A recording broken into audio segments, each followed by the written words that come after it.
Welcome to our Nurturing Safe and Responsive Campus Communities for Survivors of Sexual Violence. This will be our education panel for the Creating Transformative Systems Conference, and we are so grateful to have you here.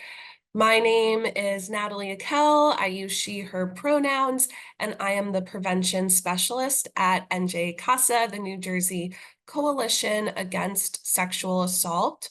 I will be providing an image description. So I am a cisgendered, light-skinned brown woman with dark curly hair.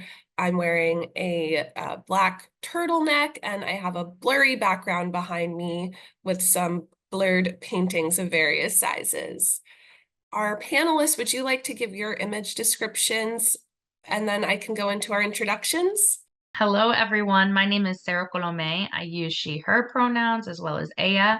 I am a white cisgender woman joining you with dark brown curly hair, a relatively dark green top, and what you see around me is a white office. On my left, your right, it may look like a bookshelf, and on my right, your left, likely a desk and some wall artwork.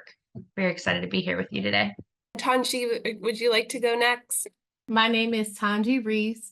I am a lighter skinned Black woman with medium length black braids. I have on white glasses and long earrings. I am wearing an olive green shirt and my background is blurry, but you can see small patches of artwork and the outline of my gray chair behind me. And Jennifer. Hello, my name's Jennifer Nacarelli. I am a cisgendered petite Italian woman with long dark hair, olive skin. I'm wearing a white turtleneck with a blue and white striped blazer. My background is the background for my professional organization, the Center for the Study and Prevention of Gender-Based Violence at the University of Delaware.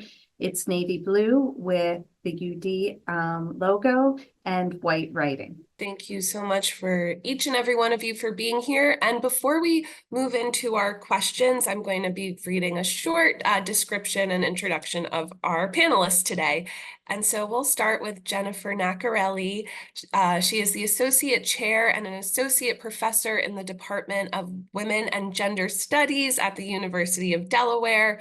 Additionally, she is the founding director and co-director of the Center for the Study and Prevention of Gender-Based Violence. She teaches, researches, publishes, and designs curriculums and field experiences in the field of gender-based violence. Welcome, Jennifer. Moving on to Sarah Colome. With over a decade in the movement to end violence, Sarah has bolstered the capacity of organizations as a strategist, trainer, consultant, advocate, and educator. Her experience spans sectors, including roles as a national technical assistance provider, director of a university prevention and advocacy resource center, and an organizational development consultant. She founded Collective Futures LLC in 2021 to partner with clients in not only visualizing, but actualizing intersectional equity through individual and organizational transformation. Welcome, Sarah. And Tanji Reese. Tanji is an interpersonal violence advocate and preventionist from Detroit with over 13 years of experience at the local, state, and national levels.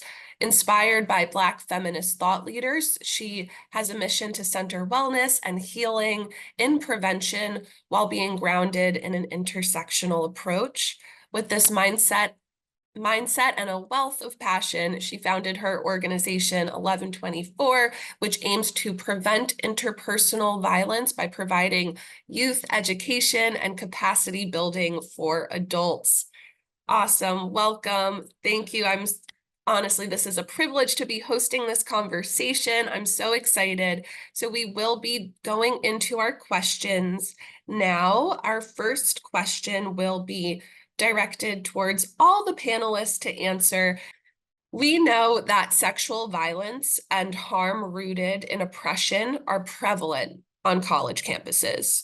We also know that oftentimes administrations stay silent or issue performative responses following instances of violence and harm on campus unless students demand more. This places the responsibility on students to call out injustice, which can disrupt students' emotional, physical, and academic well-being. This also creates feelings of an unsafe campus environment. Why is this culture so pervasive on campuses? And can you speak to how it is influenced by a widespread systemic oppression? I believe that the culture of campuses are a direct reflection of the world outside of campuses. And that's because they still hold on to a lot of the white dominant practices that are built the foundation of our country. So there is a culture of exclusivity, privilege, and informal systems of support that only benefit a select few of people. And so accountability really looks one-sided, where the institution is always going to be protected. And institutions are protected because of the longevity, because of racism, and a lot of times because of money. And I believe that institutions are all aware that a student's time on campus is limited to maybe 4 or 5 years. And the culture of campus can outlive the students who are actually attending during that time. So systemic oppression is built on those same values, most of which contribute to the racism, sexism, homophobia, xenophobia, and other inequities. So the systemic oppression that we see on college campuses are directly intersected with wealth gaps, unemployment, and housing. So we're seeing a lot of parallels within community. And also these systems of oppression thrive because it's set up for the institution to make it thrive. Also on many campuses, there's an understanding of safety that is different for students. For them, safety and well-being for campuses, it can mean a blue light, campus police, maybe a violence prevention center. But just like in community, violence prevention centers, women's centers, LGBTQ centers, multicultural centers, and counseling services are underfunded. They're threatened to be shut down. They don't exist. So inevitably, students who are on the margins don't get to seek the safety on campus and are often have to fight twice as hard to be valued or heard. And I think this continues to happen because some students who are organizers don't always have the support of folks who are in power or even potential allies that exist on campus that may be afraid or unwilling to support them or speak out against some of the cultures that are harmful. Tanji, you laid out such a strong foundation to this very heavy question. And I would just add, I think quite transparently, it's because most campuses prioritize liability above all else, and that includes our students. It's not all campuses, but it's a common trend that we see, particularly in terms of the work that we all do. So the risk of lawsuits, losing donors, and hits to an institution's reputation is what drives decision making. It's capitalism at work, and we know this country's capitalist system was built through racism, trafficking, enslavement, and sexual exploitation.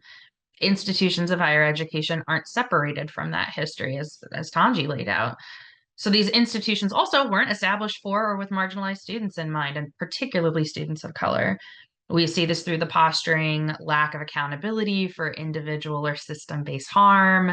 And as Tanji laid out, like the frequent insufficient staffing, funding, and support for spaces and initiatives that are aimed at supporting and celebrating students of color, as well as in intersecting survivors. So I think that this continued institutional abandonment really contributes to and perpetuates the challenges that advocates have in preventing sexual misconduct, or the term that you use on your campus, as well as supporting students of color, whether they're survivors or not. So for me, I think this is why it's really imperative that our initiatives are grounded in the understanding that the work of preventing and responding to sexual misconduct is liberation work, and thus inherently the work of racial justice. And I don't see a lot of spaces where we're truly equipping each other to speak to that interconnection.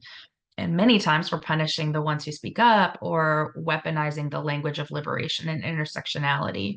So investing in that learning and training is essential. And while that does mean money, I think it also means much more.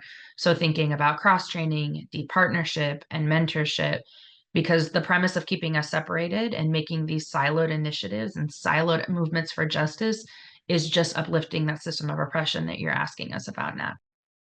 Building upon the themes that Tanji and Sarah elevated, when we think about how we're going to transform certain institutions, we have to think about how these institutions came to be and were formed. And systemic oppression, power over, structural inequality is woven into the foundational fabric of our educational systems in general and university settings in particular. From the lands that were taken from indigenous populations to build our campuses upon, from the labor and economic systems through enslavement that constructed them, to the dualistic and racist ideologies that form the basis, the foundation of our systems of knowledge, these common assumptions of mind being valued over body, male over female, the rationale of colonialism and enslavement, the literature we choose that forms our canon, the histories of denying access to groups of people. This is the ground that we stand upon. So when we work to transform it, we've got to go deep and acknowledge that historical context.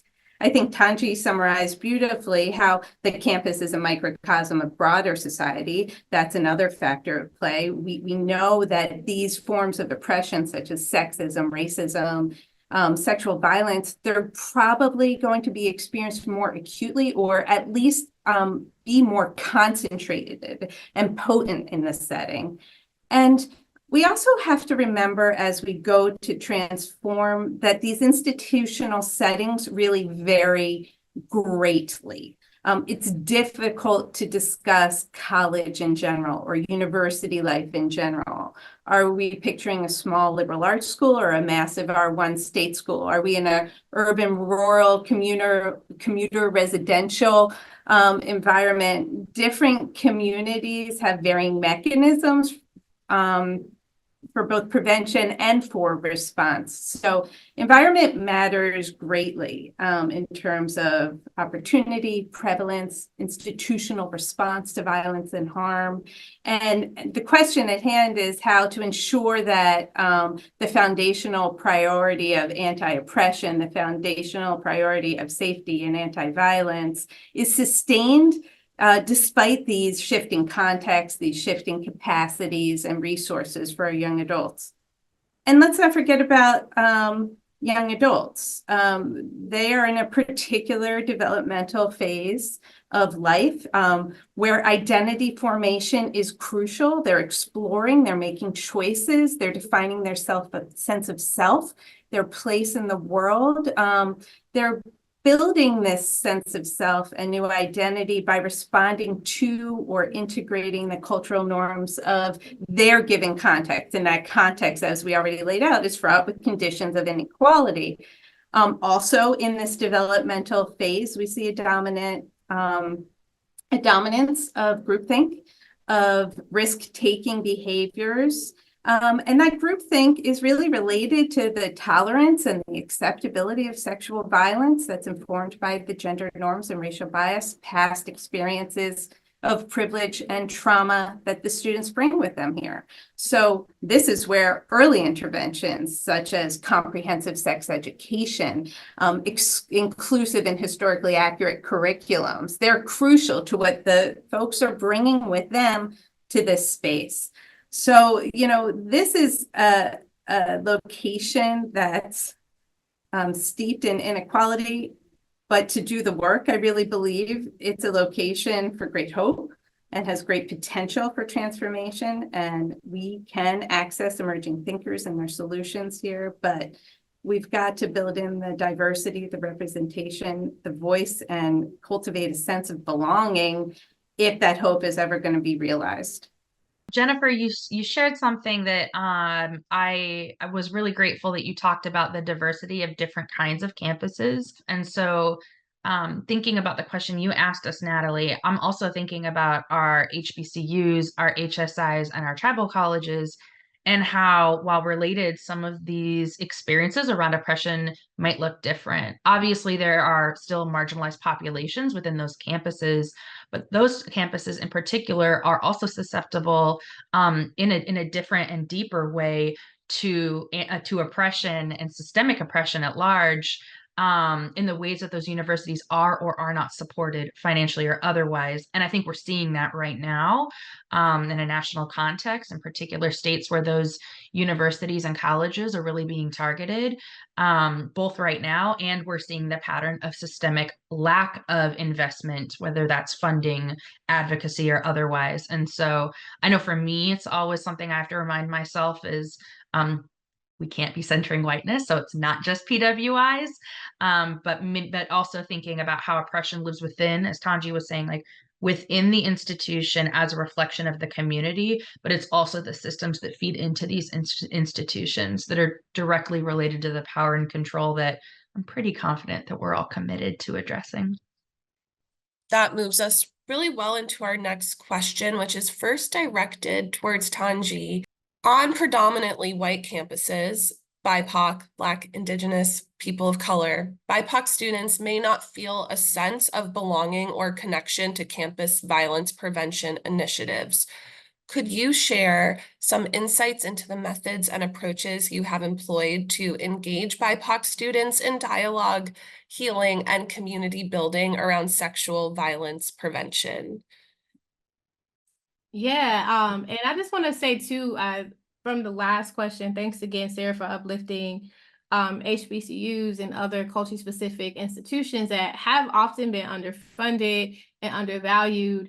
And the reason why some of our work is around looking at Black students on predominantly white institutions is that that sense of belonging has to be created in such a deeper way because of not having a lot of those cultural connections that are there. So what we know is that 1 in 4 Black girls will experience sexual violence before 18. So that means that for many Black students, they're already survivors before entering college. And so through 1124, we started working with an institution to fill those gaps between that conventional prevention education programs often miss out and really because they're not always centering the experiences of young Black people. So we created a program called the Clearing Ground, and it serves as a way to foster a connection and a sense of belonging for Black students on predominantly white campuses, and especially spaces where they might not feel as connected to prevention initiatives. And the reason why we chose a Clearing Ground is based off of a quote from Toni Morrison's Beloved. And she says, "The clearing ground is a wide open place cut deep in the woods. Nobody knew for at what end the path known, only the deer and whoever created the land in the first place. This is a place where the flesh weeps, we laugh, we dance, and bare feet in grass, and we love it." So she looks at the clearing ground as a space for Black folks to come together, to share space, to be able to cry and laugh. And what we learned through our work is that this is something that the students needed. So the project was created in 2020. We were in a partnership with Northern Kentucky University in their Violence Prevention Center and also their Office of African American Student Initiatives. And so we created it with Black feminist thought principles in mind, and with the intent, again, to bridge that gap between Black students and those violence prevention initiatives. And we wanted to really center dialogue, experiences, accountability, and care.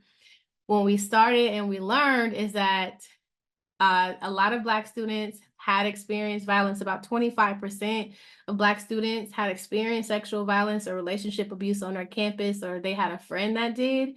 0 students went to the Violence Prevention Center and this was advocacy and violence prevention.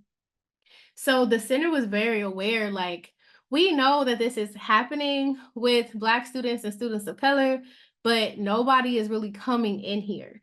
So that's where we kind of came in and offer some support and capacity building about first figuring out why this is, really going through a discovery process. And then secondly, figuring out what are some options and things that we can do. So what we did was have a series of some roundtables, and they were listening sessions initially to get information. But And this was also during the pandemic, so they had to be virtual. So that was also a way for us to engage students who were new to campus, who had never really met other folks who are on campus, including freshman students. And so from there, and that discovery process, we started to learn more about what students need were. Like I mentioned earlier, the understanding of safety totally was transition. Safety for Black students on campus meant something totally different. Well-being and justice meant something that was totally different to them than their white counterparts, because we were also having conversations with peer ambassadors and the violence prevention staff too. So from that discovery process, what we found is that students really learned a whole lot about relationships and sexual violence from their families, but still also were held to what their families were thinking and wanted to do what they could to support their families. A lot of them felt like they were like breaking generational trauma trends that were a part of their family, with also the weight of just trying to show up as a student. So because of that, there was like this deep reverence for the Black community. So even when harm happened between Black students and within the Black community, they were not always willing to report, which again is a direct reflection and parallel to what we see in community, where we are like protective of people. We have like codes of silence that we abide by, and we aren't always willing to go outside of our community to seek care and support. And students were doing the same exact thing. We also saw a deep desire for mental health support. A lot of students were like, I need this support, but I don't even feel comfortable. But a lot of it comes from like stigmas behind getting outside care. So again, just as like Black folks in community are having these same experiences, and we see in community this same type of struggle to get folks connected to resources, college students, what we noticed on this campus in particular, but not even just this campus, because other places we work with, we were hearing some of the same things, students were having this experience. So after this discovery process, which was really for recommendation, which was one, there are no Black advocates in this office. And so when students are coming into the office, are they seeing any kind of representation? And not just advocates, but peer ambassadors. So if you're having on a white campus, an all white office, Black students aren't feeling comfortable going into that space. So part of that was hiring a Black advocate, but also equipping Black leaders and to be able to support students if they had experienced trauma, making sure that referral connection was very clear so that we're all working together. But then the other charge for the office was you got to show up for the students, because the only thing they were asking is, can you come to our event? Can you show up in our spaces and feel comfortable doing that, so that we don't always feel like we have to come to you? So after that, the students also said, we need more of these spaces. So some of the conversations we initially talked about were media literacy, what prevention looks like, how we can provide support and care to each other. We had a group that was only for men. And then after that, they requested to have a group around body autonomy. And so looking at body autonomy as like that foundation to understand what consent is, because if you know, just historically with Black folks not having ownership over our bodies, and Black and Indigenous and folks of color not having ownership over our bodies, we can't really talk about consent in an honest way if this is what our base level is. So we started that conversation talking about body autonomy, making choices about it. And I remember in particular, one person brought up, I don't like that I have to choose between food and getting a sanitary napkin or doing anything for my sanitary needs. I don't like to have to make these kind of choices. So this was our open space. This was our clearing ground to be able to talk about these things. But we also invited staff, faculty, alumni to be a part of these conversations too. Once in 2022, when we came on campus, it was different, right? Because we were virtual at first, and then everybody's back on campus, whole new group of students, except for one. She came to every single roundtable we've had. But we started off promoting it, and 3 white students showed up to the event. We were like, all right, what are we doing? That's not working. So we really start to work in conjunction with students to have other folks show up. And now we have an average of about 20 students that show up every month to our roundtables. And we talk about things like family relationships, identity affirmation, our community vision for prevention. We talk about faith and consent and spirituality, Black love in the media. And our next one in March is around Afrofuturism. And so our hope is that, and so what we also see, and since we've had this space, one of the students, he came to one because that was another trend that we saw, as we saw more Black male students coming in, feeling like they can be a part of prevention programming, which is really a difference from what society tells us about Black men when it comes to sexual violence. It's the thought is that Black men don't get involved and Black men don't care, but we were seeing the exact opposite. And so one of the students, he said, like, I know we talk about trauma, but what do we do about it? Like, what can we do? And so we started talking to him about the office, the violence prevention office, but also peer ambassadors. And he, along with 2 other Black students, decided to become peer ambassadors. And since then, they have been recruiting more Black students to be peer ambassadors so that in the community and with their friend groups, with folks they already work with, they can. He was also a member of a Divine Nine fraternity, and he was the president of the student government. So he was someone who had power, understood the power and privilege he had as the student body president, but also is really dedicated to being a peer ambassador and being able to have conversations. So that was another change we saw, is that once we started to create this space, students started requesting their own roundtables. So we had like the Kappas, they wanted to have a roundtable on consent. We had another like Black Women's Honorary Society. They wanted to talk about Sisters of the Yam, and we had a listening party listening to Jasmine Sullivan. So we try to bring in culture as much as we can, but we feed them, which is also thankful for grant funding that allows us to feed students, but we offer them a meal. But we really create like the space where low prevention happens around our kitchen table, at our family reunions, with our folks. We try to create that space for students. And right now, what we're working on is sustainability. So preparing and prepping the leadership teams and the folks who are leading some of these offices of support on how they can keep this going, even if we're not on the campus. So yeah, that's some of the work that we're doing. Oh, thank you, Tanji. That was such a wonderful response. I wish you could all hear me being my snaps and my like it's so wonderful hearing how inspiring. Jennifer or Sarah, would you like to add anything to this question? Sure. It's so interesting. Tomji, the work that you've done sounds really similar to what we did on another campus, and I'm so happy to hear that it worked well in the spaces that you've been. So Collective Futures really focuses on like helping folks get out of their way to create transformative change. And that is really based on a lot of the experiences that I've had. So one of the things that really helped us to center and meet the needs of BIPOC students was being in deep relationship with the folks who already had trusted relationships with those students. So the most recent campus I was on, the Women's Resources Center, was located within the same subdivision as the Cultural and Resource Centers. Now, lots of campuses don't have resource centers or cultural centers, but you may have like individuals dedicated to serving these communities or unofficial groups that are. And so doing our own work to build trust there, to do the self-reflection, and we did similar things. So focus groups, and I would add informal and formal conversations with the folks that are serving those communities as well. We had the benefit of being new when we came in. So difficult feedback was maybe a little easier to give because they knew that it wasn't like myself and my team who were the ones that perhaps caused some of that tension. But there were still things that we needed to reconcile. And so because of those conversations, what we ended up doing was creating something that we call the embedded model.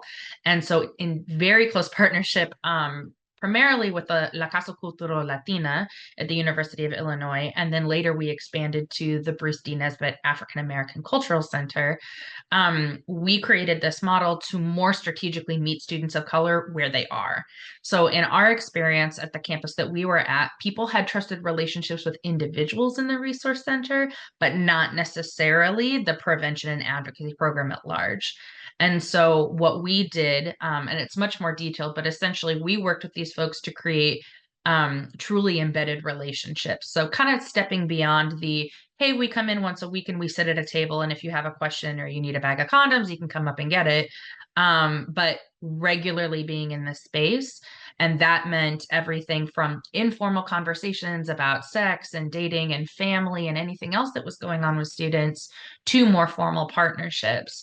And by being in this space, it also demanded our advocates to be an integrated part of the community. Some of the advocates shared the identity of the cultural center and some didn't.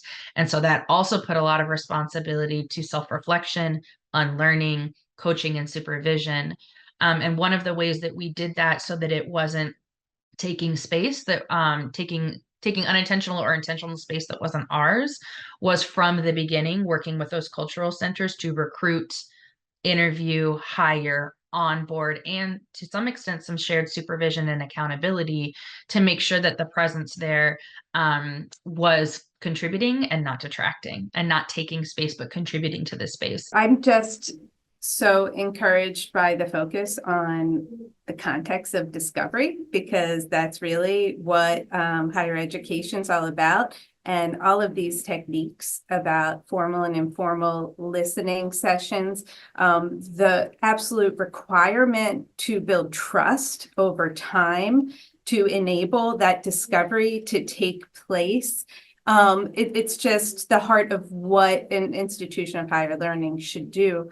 Tonji brought up the practice of showing up for our students, particularly our marginalized students' events. It's not enough to just schedule them, grant the space, grant the capacity for advertising to circulate the flyers in your classrooms, but to really show up, because showing up teaches everyone in our community that we have something to learn. Everybody has a body of knowledge to communicate. And we do this in formal ways and informal ways. I teach a feminist research methods class that very much elevates the experience of marginalized people as the experts in their own experience, and that's real knowledge. That's the generation of knowledge in the academy. So often marginalized people who have been excluded from the building of knowledge, they've been excluded from the structures that validate that knowledge to be true, that enable that knowledge to be circulated and gain audience, and then gain the authority and privileges associated with disseminating that knowledge and enjoying the benefits of being the owner of knowledge. Showing up in those spaces says, you know, we believe that you are a knowledge creator, and by being a knowledge creator, you belong in this academy. So those spaces and attendance, as well as representation, is just so important for cultivating self-efficacy in students. And it's just critical. Thank you so much for all your responses. We can move on to the next question unless there's any final thoughts.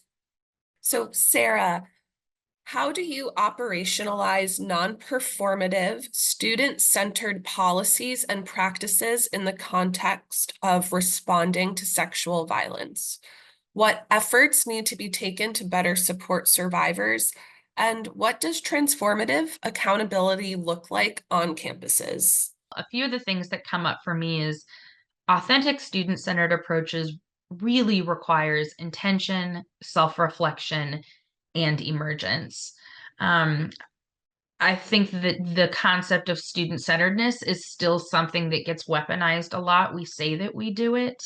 And I can think of a time where I sat down with students and I said, you know, we're going to talk about some of the frameworks that we use at the Women's Resources Center. I'm sure that you've heard about these in other spaces. And so when we went through intersectionality, Black feminist thought, trauma-informed praxis. When we got to student-centeredness, I said, who's heard of this before? And a handful of them like raised their hands. And I said, great, like how has it ever been explained to you? And there was silence. And it wasn't that they didn't know how to recall it. It's that no one had ever said, and when we say this is important to us, this is what it means. And so for us, it was really important to sit down and say, all right, we say this thing. That means that we're also inviting you to hold us accountable to it. And in addition to that, when we're employing this, it means we really do want your opinions. I want to know what looks good to you as well as what does not resonate with you. I want to know where we're completely missing the mark, where there's an opportunity that we may not see because we're not students, and where you need us to show up more, the same, or differently. And so sometimes I think because of the way that ageism shows up, and Jennifer talked a little bit about this just a minute ago, it's really important that we as practitioners are explicitly inviting that back and then giving the patience and time to build trust for students to believe that we will practice what we preach. For a lot of campuses, our approaches to students to survivor support, is still rooted in the needs of white, cis, able-bodied women, often with a multitude of other privileged identities like lobbed on top. These students obviously deserve support and safety. However, when our approaches are crafted and implemented with them as the baseline, we intrinsically miss the needs of marginalized survivors like students of color, LGBT students, disabled students, and male survivors as well. Chris Linder talks about a power conscious framework, and that was really important for me and our team as we were creating the embedded model I was just speaking about, as well as just our general approach. We also saw that students weren't coming into the space in a way that reflected the diversity of campus. And I mean diversity in all aspects of that.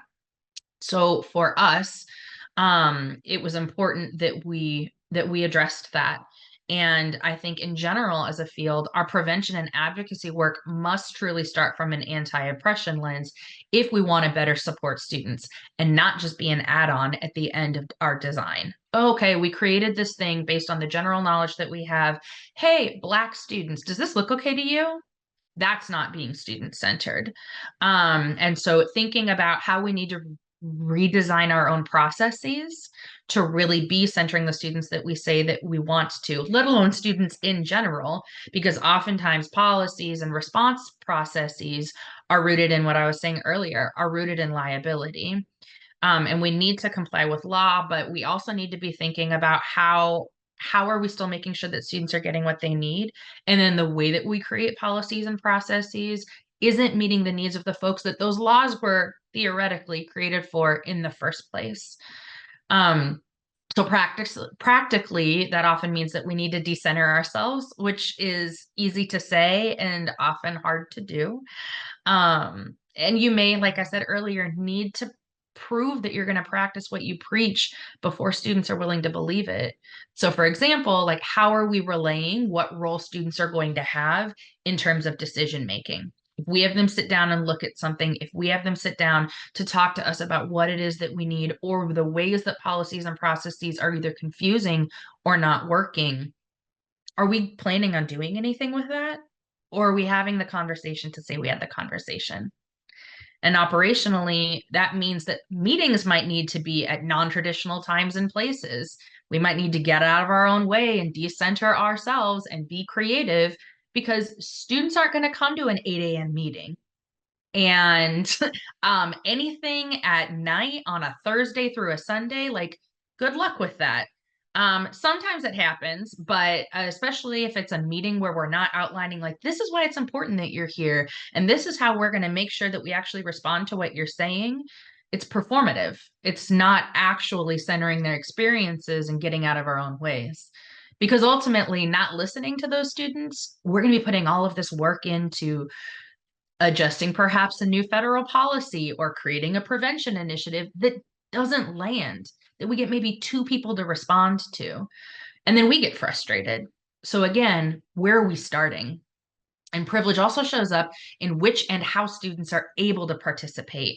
Tanji talked a little bit earlier about how like basic needs often like bump up against a lot of the work that we're trying to do.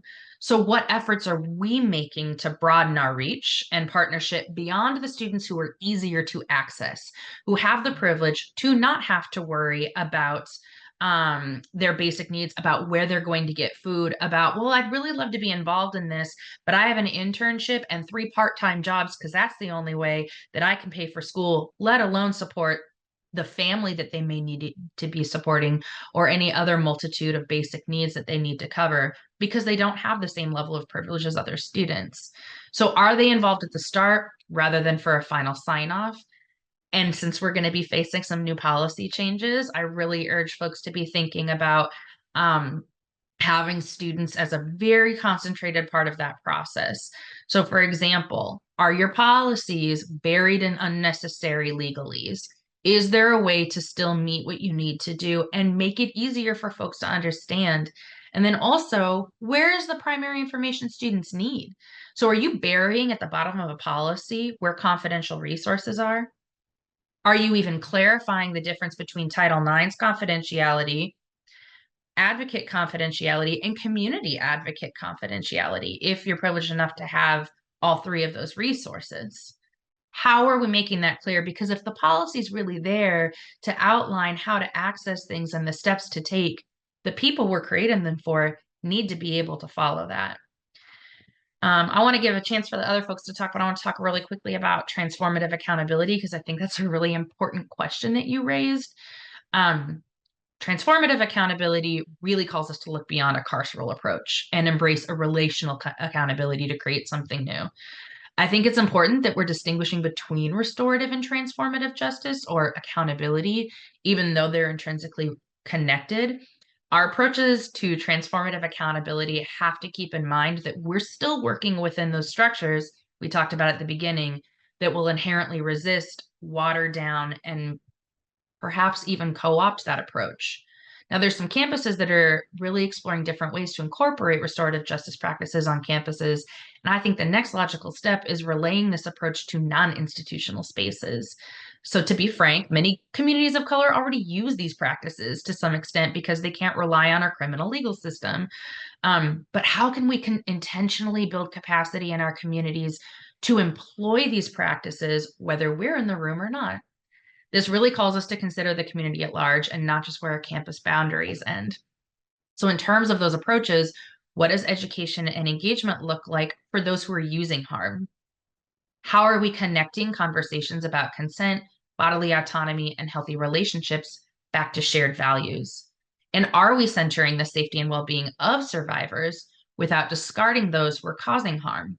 I'm not suggesting that we ignore accountability and safety needs, but it does require us to interrogate the disposability we've been trained to rely on, which is inherently racist and ableist, and a number of other intersecting forms of oppression.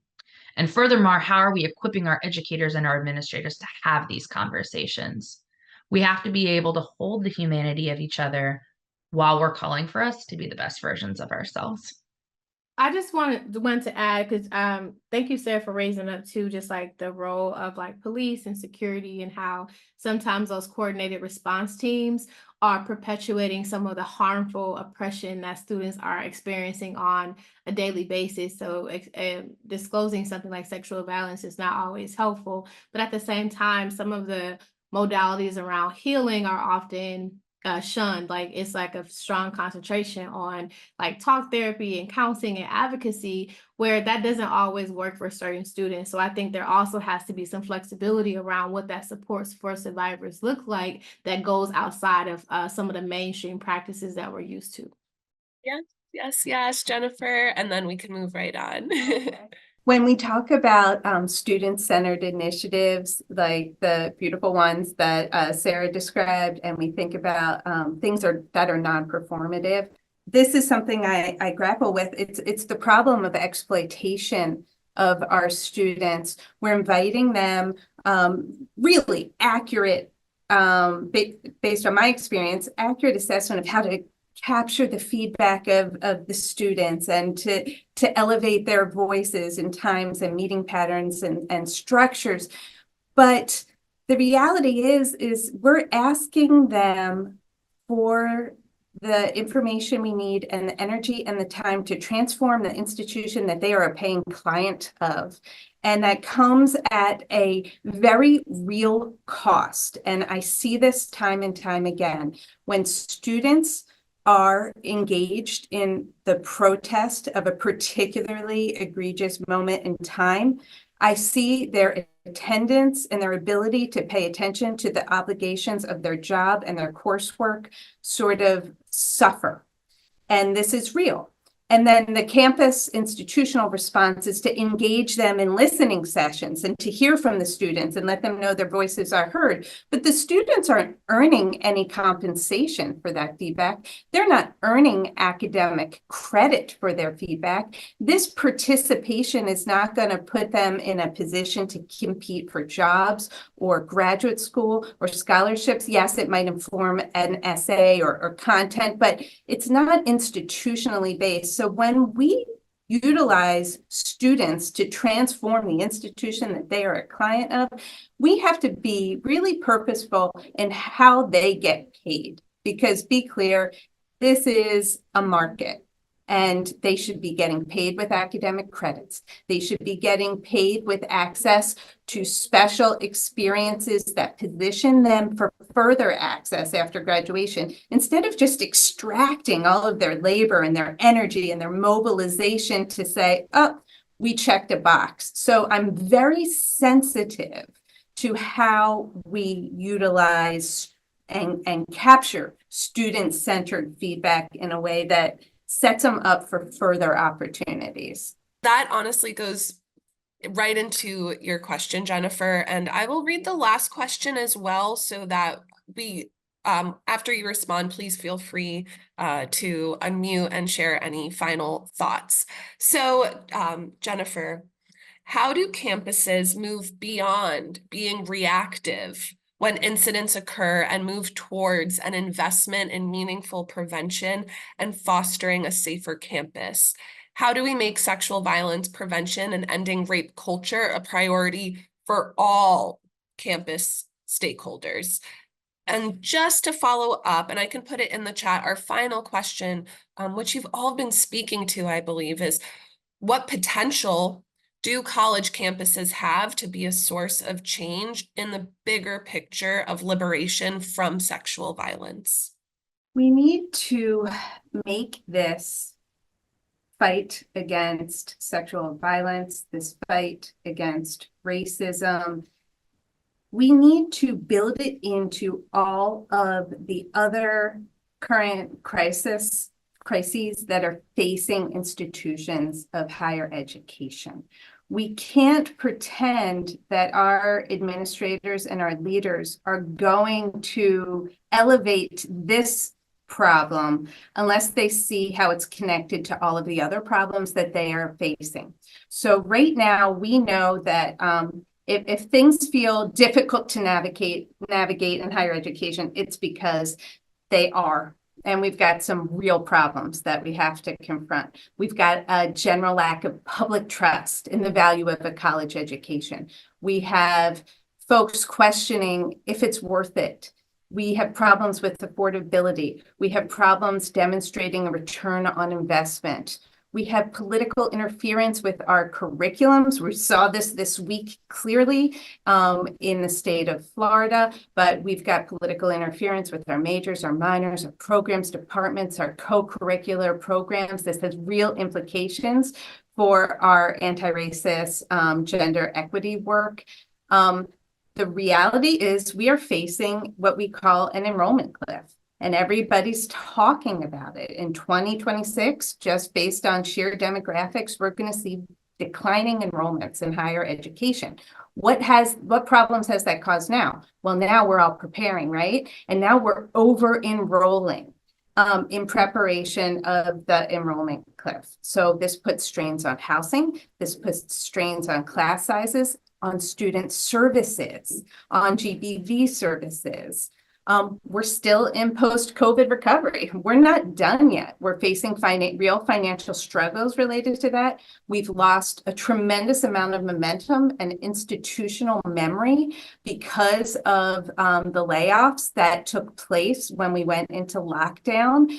And we lost relationships, and we're still coming back from that. And that really is related to our prevention work. That's related to our intervention services.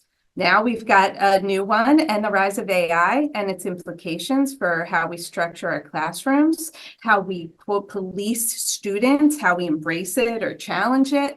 And then, you know, we've always been in this constant cycle of crisis response, the horrible case of intimate partner violence, of sexual violence, the horrible case of racism, the protests, the elections, the conflicts, the speakers, the financial crisis, the strikes.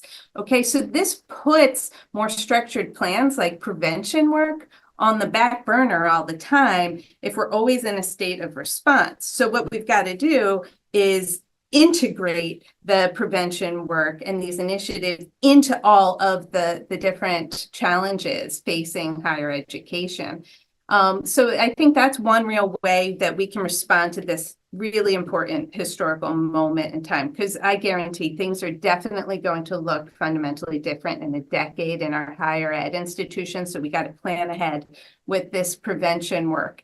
And, you know, a decade ago, those of us experienced a real heyday where all of a sudden the work of 2 decades before, our institutions were like, oh yeah, we're gonna give a lot of visibility and resources to our sexual violence prevention and intervention programs. The flourishing after the Dear Colleague letter and the White House Task Force and the think tank and the Prevent Connect scan, you know, we were cooking. And it felt good, and it felt like we were finally building some momentum. And then that kind of came to a big halt with the Trump administration. And then everybody stalled their momentum, deciding what institutional changes needed to be implemented, if at all. And that moment in time kind of solidified our response. Sarah was talking about this.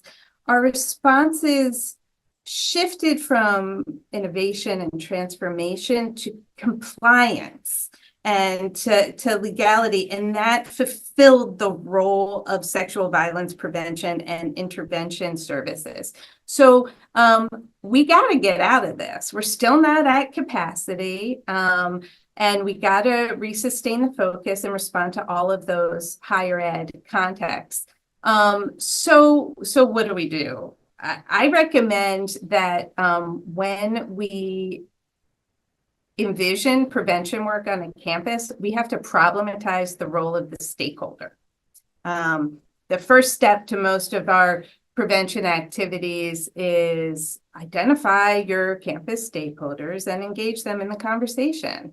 Listen to them, make them see it's important. We've got a lot wrong with our stakeholders.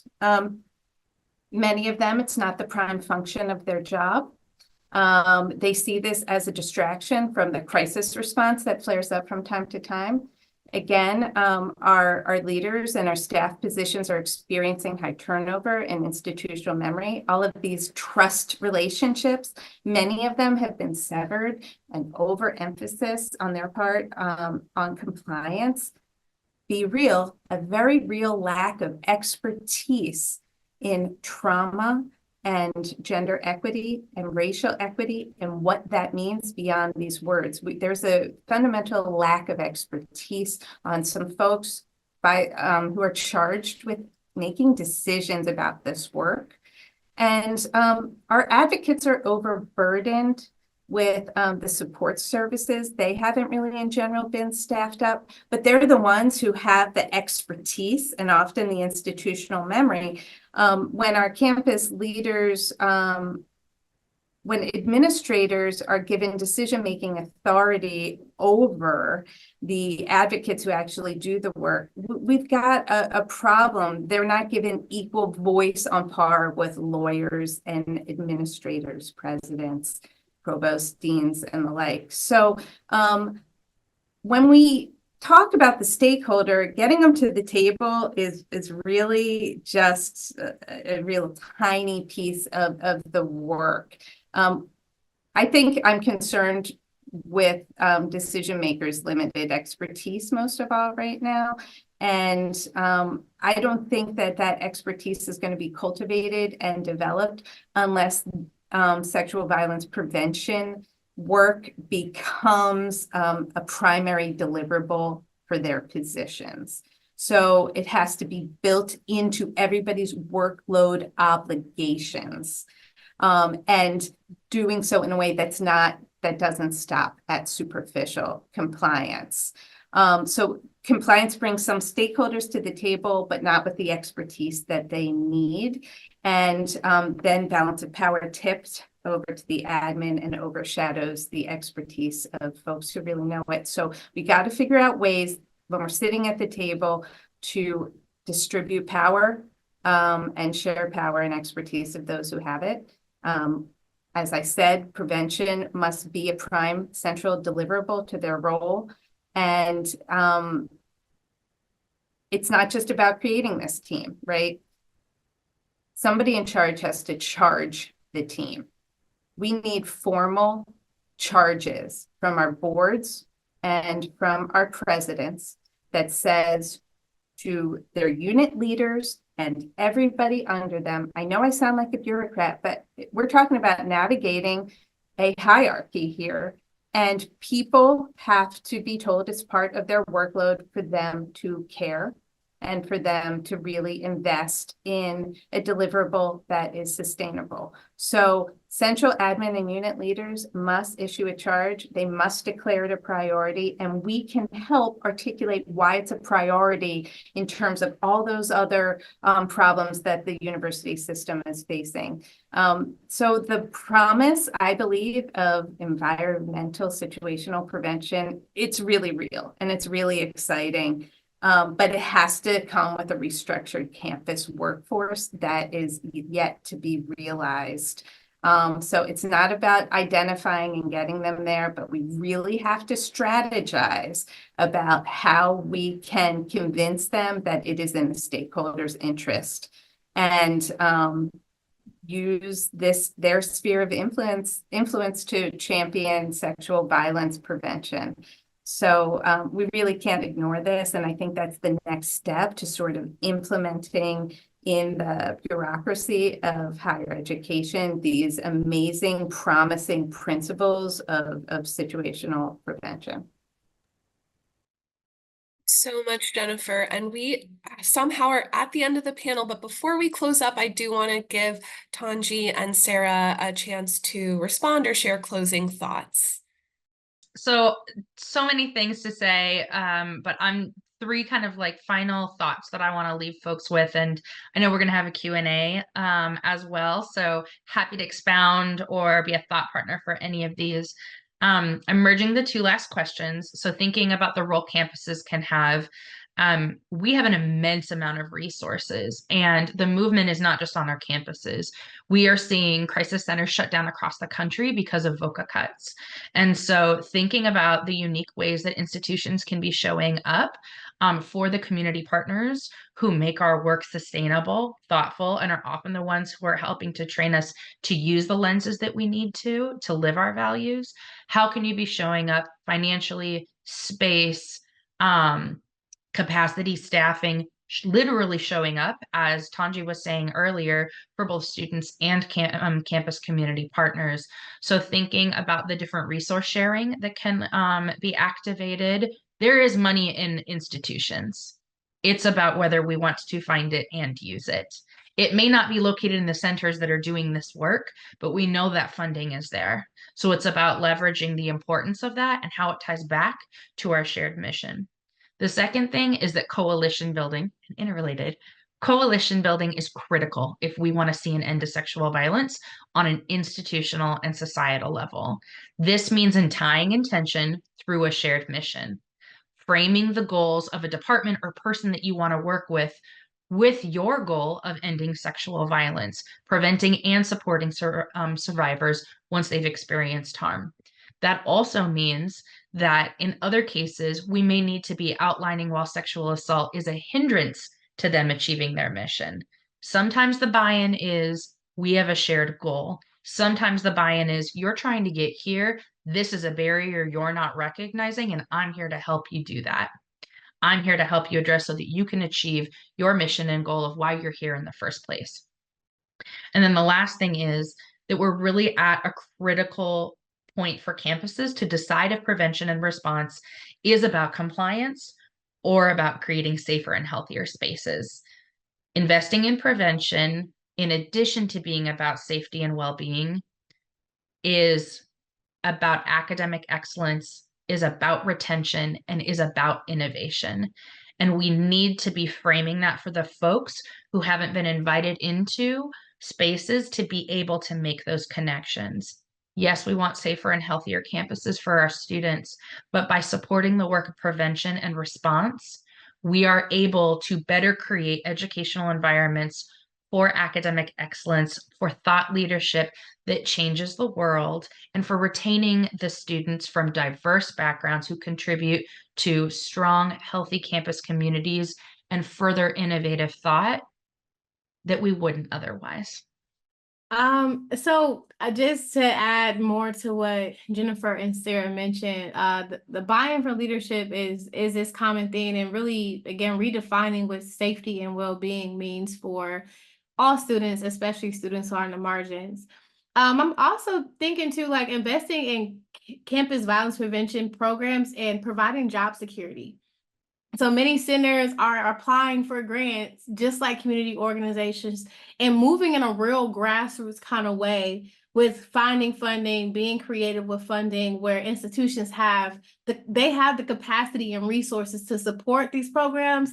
It's just way more about the intention and what is seen as most critical and necessary and needed. And unfortunately, that's not always the spaces where students can actually feel safe and comfortable, and we can move to a place of prevention. So we also know there's a lot of high turnover rates for folks who are working in violence prevention, and people should be paid a livable wage and feel like they're able to sustain and maintain themselves, especially the folks that are doing like helping work on college campuses.